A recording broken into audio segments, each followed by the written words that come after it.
ఈ రోజు ఈ వీడియోలో లాక్డ్ అనే సినిమా గురించి మాట్లాడుకుందాం. బిల్ స్కార్స్గార్డ్, యాంథనీ హాప్కిన్స్ లీడ్స్ గా డేవిడ్ యారోవెస్కీ డైరెక్షన్ లో వచ్చిన సర్వైవల్ థ్రిల్లర్ ఇది.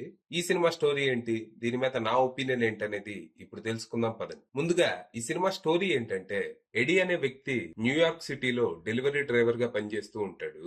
అయితే మనోడు ఒక స్మాల్ టైం క్రిమినల్ కూడా. అప్పుడప్పుడు అవసరాల కోసం రోడ్ సైడ్ పార్క్ చేసి ఉన్న కార్స్ లోకి చొరబడి విలువైన వస్తువులు ఏమన్నా ఉంటే దొంగతనం చేస్తూ ఉంటాడు. అలా ఒకసారి డబ్బులు అర్జెంట్ గా అవసరమయ్యి ఓ లగ్జరీ ఎస్యూవి కారులోకి చొరబడతాడు. కానీ మనోడికి తెలియని విషయం ఏంటంటే, ఆ కారు మనోడి కోసమే వెయిట్ చేస్తుందని. ఆ కారు విలియం అనే వ్యక్తిది. తను బాగా డబ్బున్నాడు.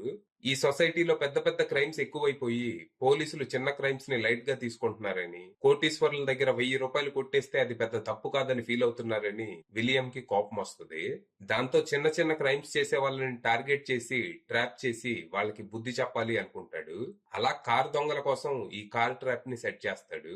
ఎడీ కార్ లోకి రాగానే కార్ లాక్ చేసేసి తనని మెంటల్ గా ఫిజికల్ గా టార్చర్ చేయటం మొదలు పెడతాడు. అంతేకాకుండా వాటర్ ఫుడ్ లేకుండా రోజుల తరబడి కారులోనే ఎడీని ట్రాప్ చేసి పెడతాడు. మరి తర్వాత ఏం జరిగింది? అసలు ఈ ఎడీ ఎవరు? ఏ పరిస్థితుల్లో తను దొంగతనం చేయాల్సి వచ్చింది? తనకున్న అవసరాలు ఏంటి? ఇంతకీ విలియం అల్టిమేట్ గోల్ ఏంటి? టార్చర్ చేసి చంపడమా, లేకపోతే వేరే ఉద్దేశం ఏదైనా ఉందా? చివరికి ఎడీ ఆ కారులోంచి ప్రాణాలతో బతికి బయటపడ్డా లేదా అనేది మీరు సినిమా చూసి తెలుసుకోవాలి. ఇక ఈ సినిమా బాగుంది, నాకైతే నచ్చింది. యాక్చువల్ గా ఇది 2019 లో వచ్చిన స్పానిష్ మూవీ 4X4 అనే సినిమాకి హాలీవుడ్ రీమేక్. దీన్ని మనోళ్ళు ఆల్రెడీ 2022 లోనే దొంగలు ఉన్నారు జాగ్రత్త అని రీమేక్ చేశారు కొన్ని మార్పులతో. మన దగ్గర అయితే వర్కౌట్ అవ్వలేదు, చూస్తుంటే హాలీవుడ్ లో కూడా వర్క్ అయ్యేలా లేదు రివ్యూస్ బాగున్నప్పటికీ. ఏదేమైనా నాకైతే నచ్చింది. ఒక డీసెంట్ ఇంటెన్స్ థ్రిల్లర్ అనిపించింది.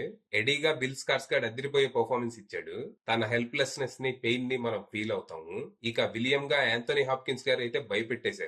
ఆయన తెర మీద కనిపించేది తక్కువే అయినా జస్ట్ వాయిస్ తోనే భయపెట్టేస్తారు.